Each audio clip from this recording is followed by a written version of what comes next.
നമസ്കാരം, രുചികെട്ട ലോകത്തിലേക്ക് എല്ലാവർക്കും ഒരിക്കൽ കൂടെ സ്വാഗതം. അപ്പോൾ ഇന്ന് ഒരു ലഞ്ച് ബോക്സുമായിട്ടാണ് വന്നിരിക്കുന്നത്. കുറച്ച് വിഭവങ്ങൾ മാത്രമുള്ള ഒരു കുഞ്ഞ് ലഞ്ച് ബോക്സ്.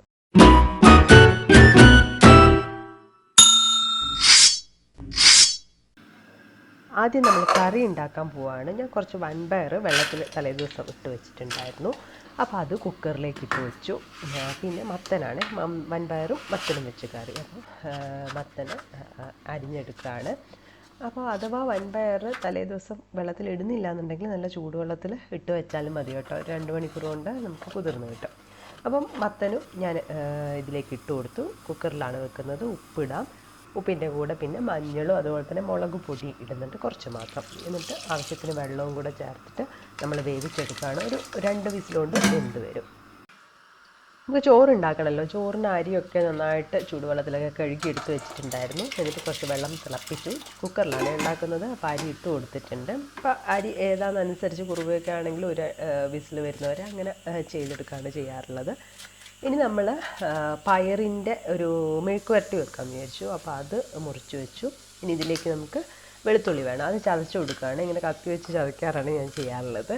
അപ്പോൾ അത് ചതച്ചു, അതാണ് ഇതിലേക്ക് ചേർക്കുന്നത്. അപ്പോൾ വെളിച്ചെണ്ണ ചൂടാക്കിയതിന് ശേഷം നമ്മൾ അരിഞ്ഞ് വെച്ചിരിക്കുന്ന പയറിട്ട് കൊടുക്കാം. പിന്നെ അതുപോലെ തന്നെ ചതച്ചിട്ടുള്ള വെളുത്തുള്ളി ഇട്ട് കൊടുക്കാം. പിന്നെ ഉപ്പ് വേണം, മഞ്ഞൾപ്പൊടിയും ഇട്ട് കൊടുക്കാം. ഇതിൻ്റെയൊക്കെ റെസിപ്പി നമ്മൾ ഇട്ടിട്ടുണ്ട്, അത് ഞാൻ സ്പീഡിൽ പറയുന്നത് കേട്ടോ. പിന്നെ എരിവിന് വേണ്ടിയിട്ട് ഞാൻ ചില്ലി ഫ്ലേക്സ് ഉണ്ടല്ലോ, മുളക് ചതച്ച് വെച്ചിട്ടുള്ള അതാണ് ചേർത്ത് കൊടുക്കുന്നത്. എന്നിട്ട് അടച്ചു വെച്ചിട്ട് ഒന്ന് വേവിച്ചെടുക്കാം. ഇതിപ്പോൾ കറിക്ക് അരയ്ക്കാൻ വേണ്ടിയിട്ട് തേങ്ങ ഇങ്ങനെ പൂളിയെടുക്കുകയാണ് ഞാനിങ്ങനെ എളുപ്പത്തിന് ചെയ്യാറുള്ളത്. അപ്പോൾ എന്താണെന്ന് വെച്ചിട്ടുണ്ടെങ്കിൽ നമുക്ക് ആവശ്യത്തിന് ഇങ്ങനെ എടുക്കാം. ചിരകിയതാണെങ്കിൽ നമുക്ക് ചിരകിയ തേങ്ങ ആവശ്യമുള്ളതിനും എടുക്കാമല്ലോ. അത് വിചാരിച്ചിട്ടാണ്. നമുക്ക് ടൈം ലാഭിക്കുകയും ചെയ്യാം, പിന്നെ പണിയും ലാഭിക്കാമല്ലോ.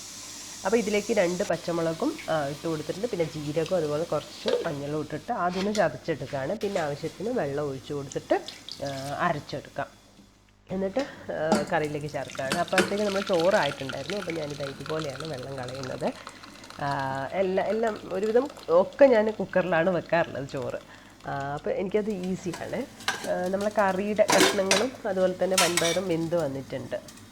2 അടി അത്രയും വേണ്ടി വന്നുള്ളൂ കേട്ടോ.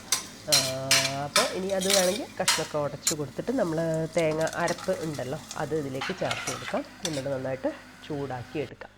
അപ്പോഴത്തേക്കും നമ്മുടെ മെഴുക്ക് വരട്ടി റെഡിയായിട്ട് ഞാൻ ഇടയ്ക്കൊന്ന് ഇളക്കി കൊടുത്തിട്ടുണ്ട് കേട്ടോ. ചെറിയ തീയിൽ വെച്ച് ഇടയ്ക്കിടയ്ക്ക് തുറന്നിട്ട് ഇളക്കി കൊടുത്തിട്ടുണ്ട്. നന്നായിട്ട് ആയി വന്നിട്ടുണ്ട്. കറി ഇങ്ങനെ തിളച്ച് വന്നിട്ടുണ്ട്. ഉപ്പൊക്കെ നോക്കുക, തിളച്ച് വന്നിട്ടുണ്ട്. ഇനി കറിക്ക് വറവിടണം. അപ്പോൾ വെളിച്ചെണ്ണ ഒഴിച്ചു, കടുകിട്ട് കൊടുത്തു, വറ്റൽമുളക് ഇടാം, പിന്നെ കറിവേപ്പില ഇടാം. അതുപോലെ കുറച്ച് തേങ്ങയും കൂടി ഒന്ന് മൂപ്പിച്ചിട്ട് ഒന്ന് കളർ മാറി വരുമ്പോൾ അതും കൂടി ഇട്ടിട്ട് നമുക്ക് കറിയിലേക്ക് ചേർത്ത് കൊടുക്കാം. പിന്നെ നമ്മൾ ഉണ്ടാക്കുന്നത് ഒരു ഓംലെറ്റ് ഉണ്ടാക്കുന്നുണ്ട്. അപ്പം മുട്ട പൊട്ടിച്ചിട്ട് ചെറിയതായിട്ട് അരിഞ്ഞ് വെച്ച സവാളയും അതുപോലെ തന്നെ പച്ചമുളകും എല്ലാം കൂടെ ചേർത്ത് നന്നായിട്ട് ഒരു ഓംലെറ്റ് നമ്മൾ ഇതിൻ്റെ കൂടെ ഉണ്ടാക്കുന്നുണ്ട്. ഇനി നമുക്ക് ആവശ്യമുള്ള ചോറും അതുപോലെ തോരനല്ലല്ലോ മെഴുക്ക് വരട്ടിയും കറിയും അതുപോലെ തന്നെ നമ്മൾ ഉണ്ടാക്കിയ ഓംലെറ്റും അച്ചാറുണ്ടെങ്കിൽ അച്ചാറും കൂടെ വെച്ചോ കേട്ടോ. ഞാനിത് സിമ്പിളായിട്ട് ഉണ്ടാക്കിയതാണ്. അച്ചാറൊന്നും വെക്കണമെന്നൊരു ഓർമ്മയുണ്ടായിരുന്നില്ല. എല്ലാം കൂടെ വെച്ച് കുറച്ച് സമയം വെച്ച് ഇങ്ങനെ കഴിക്കുക എന്ന് പറയുമ്പോൾ ഒരു ടേസ്റ്റ് തന്നെയല്ലേ ശരിക്കും.